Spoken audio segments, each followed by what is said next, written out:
Welcome, everybody. Welcome to Sold Out Flesh and Blood.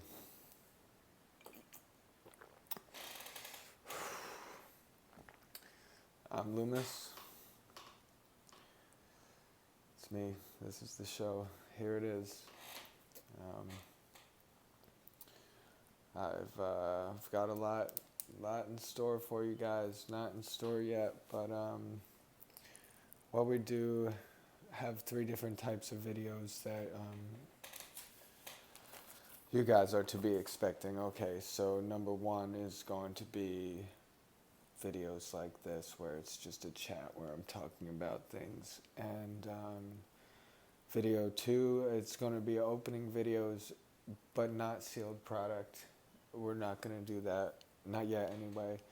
We're going to be opening singles that have been ordered online. So it's going to be set up. I've ordered some flesh and blood cards. I don't have any yet. I have these two boxes and I have these little stack here, right? Nothing else. So I've ordered a lot of stuff to the point where I'm not going to really know what's going to come in each package. So it's going to be a little bit of a surprise in that respect. But I'm going to showcase the cards. I'm going to talk to everybody about why we bought the cards, what they are, what I think about them. So there's going to be the opening videos, the videos like this, and then the third video is it's going to be gameplay. That's what's really the most important thing about this. If you're spending money on cards like this and you think, hey, maybe the price is going to go up, maybe we're going to make our money back, who knows, who cares, but you have to play the game in order to truly get the value out of the product. It's like, I mean, it's enough, like, just to appreciate it, to look at it, to hold it, it's great. Like, I compare this type of thing to gold. What do you do with gold? You look at it, you hold it, you touch it, you appreciate it. It's so shiny, you know it's always going to have value. It's rare. People want it so that they can, look at it. It's shiny, it's gold. That's the same thing that we're dealing with. Like this, it's gold, this is gold. We have to, but that's why, and there's the differences, okay? This is better than gold because it has more value, because we can also play the game. We can get together, can play the game with each other, build memories around it. Gold is the same way, like as far as you can gamble it and everything, but what's different is gold is a lot more durable, but our game is a lot more complex. So here we are, we've spent some money on cardboard over the years, and we're sitting here, we're looking at all our stacks of Magic cards, and we're thinking, like, damn, what does the future hold, seriously? And how do you protect this shit? And and that's what's tough about it, is you got to do what you can. And so it came to me. I got into a position where um, I want to do what I can to protect the hobby, and that's why I make these videos like this, because I want to provide content for people that they're going to be able to enjoy, and that they're going to be able to appreciate the game, and it's going to help the game grow. That's what I want to do. Flesh and Blood, it's a new game. We got the big three, of course, that's all. It's all it's ever been. Pokemon, Yu-Gi-Oh, Magic. It's been like that for 20 years. It's been the same three card games. And I'm like a real, I know I know a little bit about a lot, but I don't know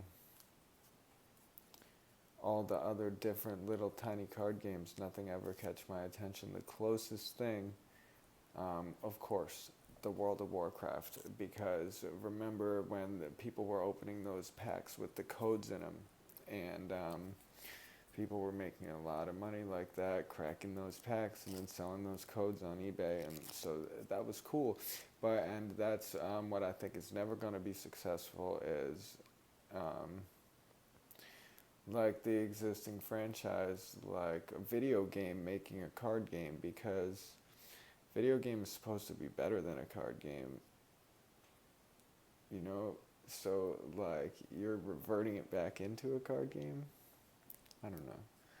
I know the World of Warcraft and the Final Fantasy, and even if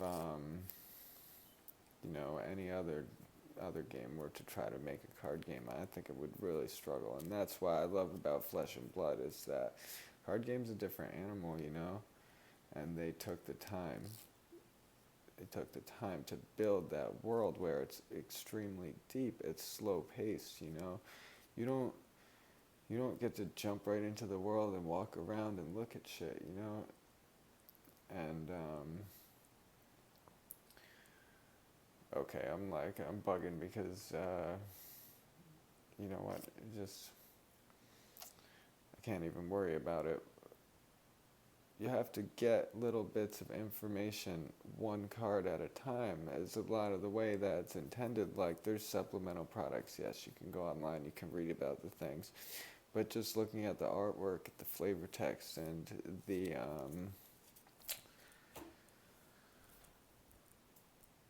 gameplay style is how you're really supposed to learn about these characters. And it's different. It's different to when you already have that supplemental knowledge. And that's why Pokemon and Yu-Gi-Oh! Are such different animals, because, and granted, they have the animes, and you're always going to be able to watch those and gain a whole amount of information. And Magic doesn't have that. If you want to know about like the planeswalkers, the history and everything in Magic, you have to go through the cards. Now Magic has books, novels, supplementals, shit like that, Flesh and Blood, I don't know anything, I'm just getting into it. I know just what I've seen, like, and why am I getting into YouTube? I don't know. It's like, so here we are. I have some notes here. I'm going to give you a small list of the content creators, mostly YouTube. Okay, so I'm going to count them off. 1, 2, 3, 4, 5, 6, 7. There's eight major influence that I listed off to prepare to this video. Okay, number 1. I'm going to save the best for last. Okay, so, all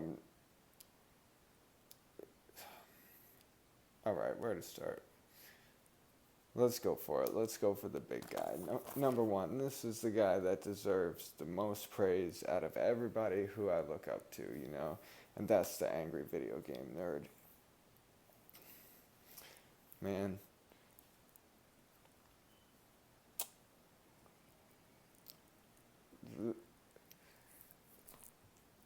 No words.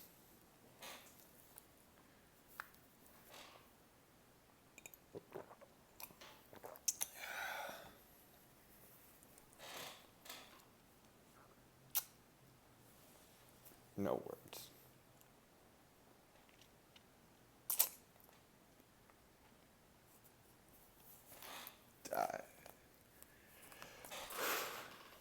It's hard.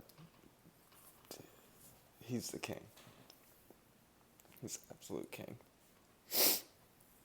Okay, moving on. Another big name. LSV. Man.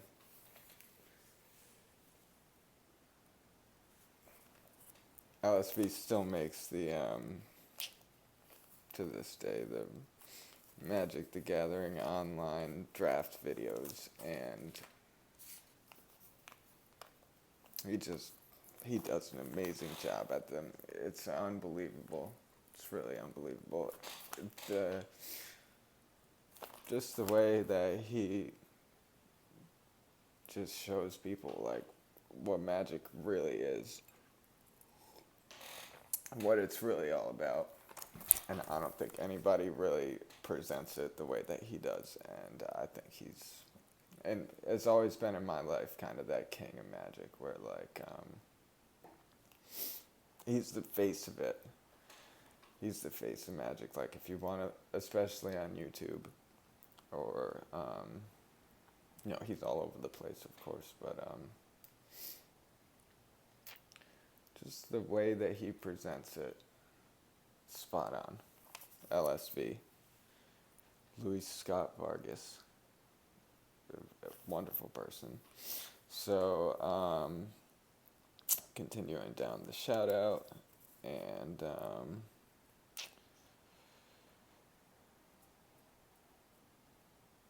all right, where do we go? Okay, we'll say this is kind of like in chronological order, I guess. Day 9. Another one where, god damn. Just me trying to do the same type of thing that these guys have been doing for years now in my own life, and just appreciating here in this moment what these people have done for us, as consumers of content. Day 9 has, and the shit is free, like, I mean, it's not really free, but that's not the point, it's like amazing videos, amazing person. Day 9, amazing for the gaming community. Still a big name. One of the biggest. Like I said, these are my biggest names in gaming. This is what it comes down to. Not my biggest, not a tell-all, but personally on me, my biggest influences, like these handful, 7 specific people, and then what I'm getting here is the 8th one is sort of non-YouTube related, so it's a different animal, but it's a very important point to make, and I guess I'll get into that now. Enough theatric. Here it is. The Dota 2 Twitch scene has had an extremely powerful influence on me, and I think that is the pinnacle of competitive gaming. And I used to love, League of Legends, but the League of Legends competitive is not where it's at for me. I love Dota 2. It's so high stakes, first of all, and it wins just by being the king of the money in a lot of ways. I think the international this year, I know it's the biggest prize. I don't remember if it crossed 40 million, but it just creates so much excitement, and it's perfect for the type of thing that is going on.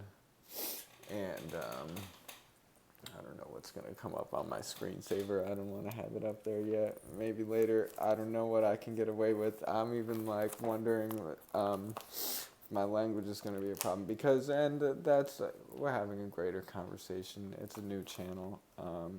This is the first time I'm doing anything like this. I don't know. I'll be happy, if I can just get through this without, my phone dying at this point, really. And what I'm trying to say is my target audience here is for the younger gamers who are just getting into gaming, and I don't want them to overlook Flesh and Blood. It's like, imagine, I imagine if, say, I never found out about Magic, back in the day, one to this, to that, to pass the line down, and, my uncle play it or whatever.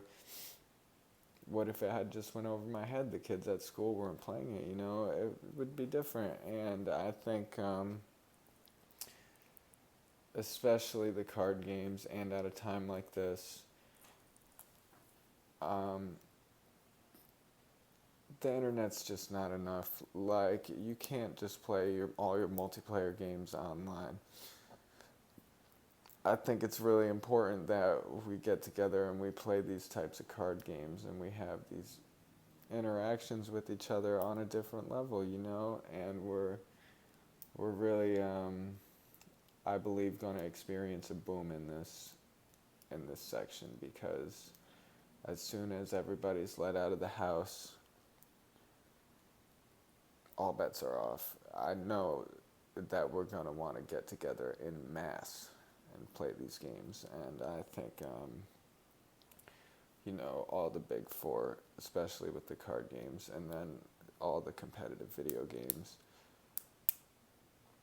it's going to be festival season on top of all the music that people are going to be looking to perform, fashion, everything.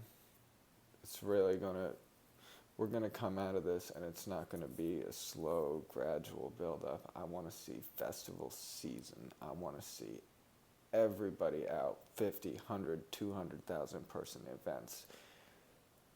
Everybody, finally getting out of the house, finally playing these games. And what I love about Flesh and Blood is, like, that's what they want. They don't want us to be online. They don't want to make an online version of the game. They will, I'm sure, just like Magic Online came out. But they want to bring people together. I really believe they do, and that's what I believe in too. So that's why I'm taking this position, and I'm trying to do what I can to spread the word about this game and what I think is what it's going to become, what it could become, and not only that, but what it's going to provide for me, because I already know that with my friends, with my family, we're going to play this game, and it's going to be fun. It's going to be a good time.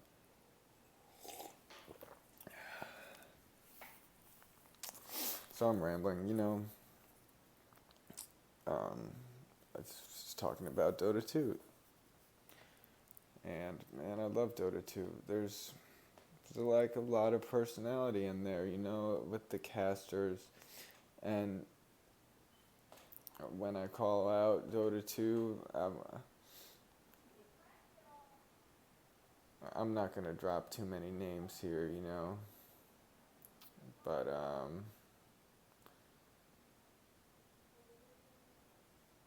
I want to drop a few names, And first of all,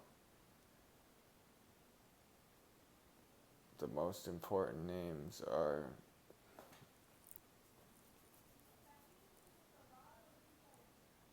Team Secret. Team Secret. That's what it's all about. It's all about Team Secret. And Puppy, Nisha, and then got OG, No Tail. There's so much, the Dota 2 competitive scene as a whole. It's obviously not restricted to Twitch or to YouTube or Steam or anything. It's all about that international prize pool, and I'm telling you, that has a big influence on me, and I want to see, and if I ever gain the influence, I want to create that same excitement around Flesh and Blood, where the prize pool is fucking insulting. And I mean, just like, excuse my language, that's going to be one of the hardest parts of me making videos that are like geared towards a little younger audience. And it's like, it's nothing you can do about it, but we're all just trying to make content that is accessible to everybody, that's not going to offend anybody or turn anybody off. It's like, you can turn this on, you can listen to it, and everything's going to be fine. It's going to pass your time away. I don't know. So Dota 2, I'm sure I'll talk about it more. It's a huge, huge thing on its own. But I believe that it's a truly perfect game. The 5v5, the teamwork required, just the amount of variability that happens from match to match to match. It seems like Yeah, you see sometimes the same heroes, but of course, like the strategies, the way things play out, it's super satisfying to watch. I really, really appreciate Dota 2 right now, and I think I would recommend anybody if you're feeling lonely and you don't know what to watch and you're sick of all your music, just turn on those Dota 2 broadcasts because that's the other thing. They're on pretty much 24 hours a day. These teams are going at it. They're diehard. They play all year round. Secret, Alliance, TNC, a couple of players I'll shout out right now. Gabby Armel Timms, Filipino legend, great players that I love. Number one player that I love, Nico Baby. Nico Baby 1v9 every single game. And he's the only player with a neck tat. And Nico Baby, I love to watch him play. It's never a dull moment. A lot of props to Nico Baby. All right, we're gonna move on. Really digging deep here. Okay.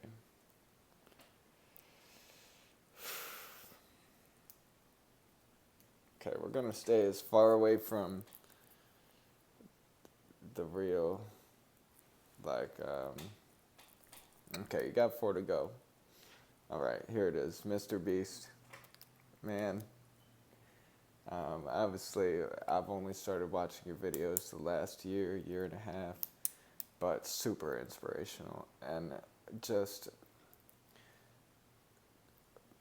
words cannot describe. Again, just the way that you come up like that, counting to 100,000, and from there just practically build what a goddamn empire between your sponsorships and everything, and just the amount of money you're able to throw around. And it's like people live for there were so many times, where you're just starving for content and things to watch, and it's because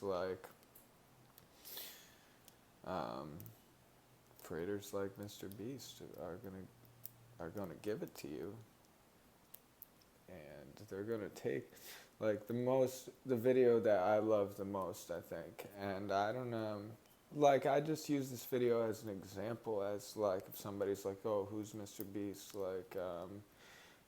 whatever, I don't know,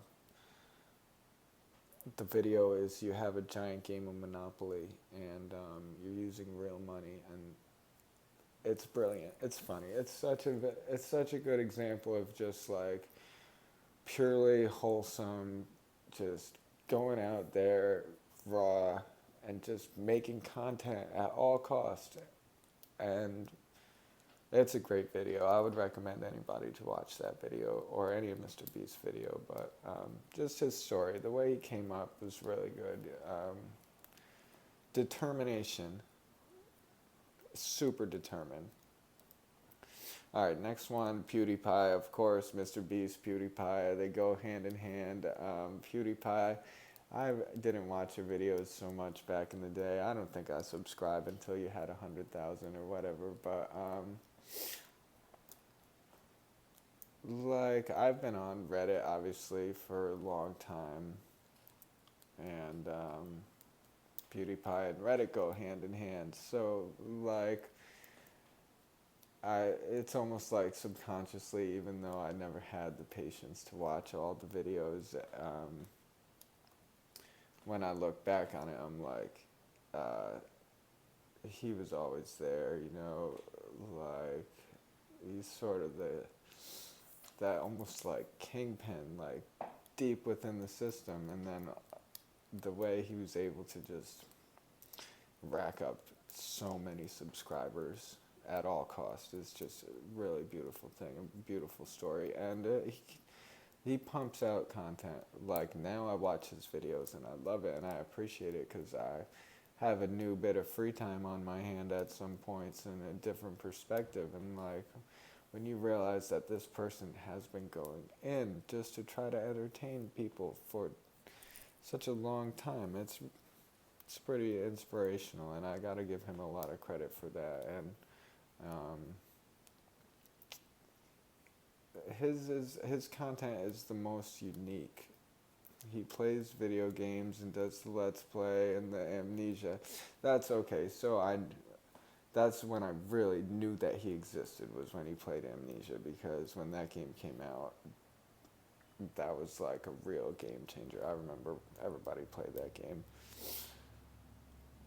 So, I don't know. PewDiePie, obviously, he's the real godfather in a lot of ways of YouTube. Like, if I don't start out on a strong foot and tell you that, man, I have endless respect for you and the content that you've created, and I'm forever grateful and I'm thankful, and you inspire me, and I want to make videos like yours. And the reason I'm making videos like yours is because I feel like that's what you would want me to do. If you knew my life and you knew my situation, you would say, go ahead. Like, it's not like a competition. We need more and more and more content for people to consume, because life is getting boring out here, especially at times like this. And yes, this is boring content. This is me talking into a camera. I spent an hour or so putting some milk crates and everything for you to look at, and but at the end of the day, this is a boring video. What's going to be an exciting video to me is if, I can have a huge Flesh and Blood tournament, and it's $1 million prize pool, and like it's the grand finals, and like we have these players and they've got personalities, and we've got casters and commentators, and it's personalities, and the lighting and the quality of the audio and the video is supreme. That's what we're looking for. That's what we want to see. But until then, things are very boring right now. Okay. So number 7, Lucky 7, Lucky Leonhardt.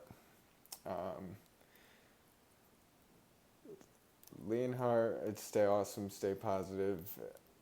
You just are a ray of sunshine, man. Like, that's all it is. Like, doesn't matter what you're doing, how slow you're moving. Like, I watch your videos and it's like uplifting. It makes me think. And it's another one where I know your story a little bit, and you just took a risk and you were determined and you wanted to do what you wanted to do. And you're another one who I would feel like would tell me the same thing. Like, if you really believe that you can do this, just give it a shot. So that's about the size of that. And it's a lot of nostalgia too, because back in the day we were all opening those Pokemon card packs, and to see you open the original packs is the big nostalgia factor. I wouldn't give any of these other channels credit for the nostalgia factor the way Leonhardt does. And it teaches you how to prepare for the future, because you want what you're dealing with to be of quality that in the future you'll look back on it and experience that nostalgia. Like right now, this is the first time we ever see Dorinthia Ironsong, but 10 years from now, are we going to look back at her? Obviously, it's, not going to focus. Are we going to look back at Dorinthia and think like, damn, those were the good days. That was 2020. That's when we had it good. Who knows? But we sure as hell look back at those old Pokemon card packs and think, this was right in front of our nose, and it was we knew it was good, but it was way better than we thought it was. It stood the test of time. It wasn't like some of that other stuff that just faded away. I can't think of anything specific, obviously, because I forgot about it. Moving on. And I think you guys hopefully can probably guess who the best for last, number 8, is. And I'm talking to you. I hope you're watching this video, because I definitely would have never made this video if it weren't for you. So, I know. It's been a long road, and we're going to stay the course, and we're going to do what we can here. and that's my Uncle Rudy. Uncle Rudy has taught me a lot of things, and I'm just gonna actually end this video on my Uncle Rudy speech here, because we're already up to 30 minutes, and I didn't even expect it to go this long.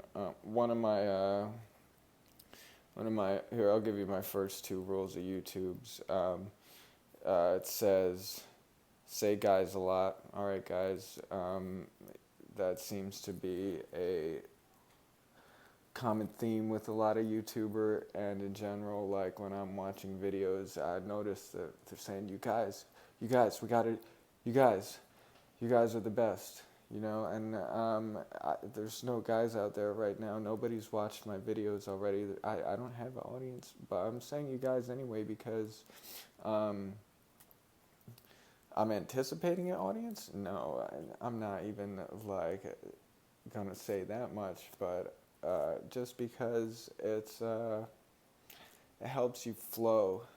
It helps you make these videos where you're by yourself. You're talking to yourself right now, but you're saying you guys a lot because you don't want to feel like you're alone. And I think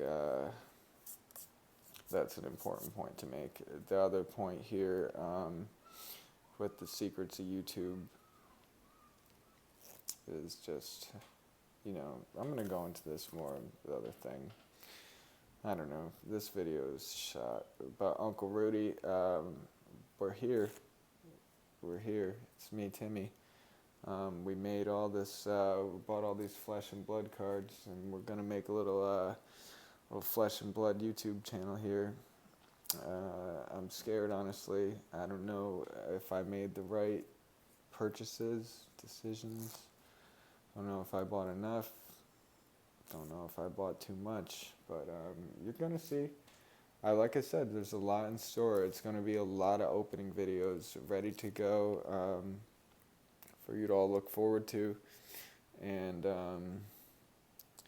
you know, that's about the size of that. I'm just gonna try to just slowly get out of here, and maybe I'll see you guys later.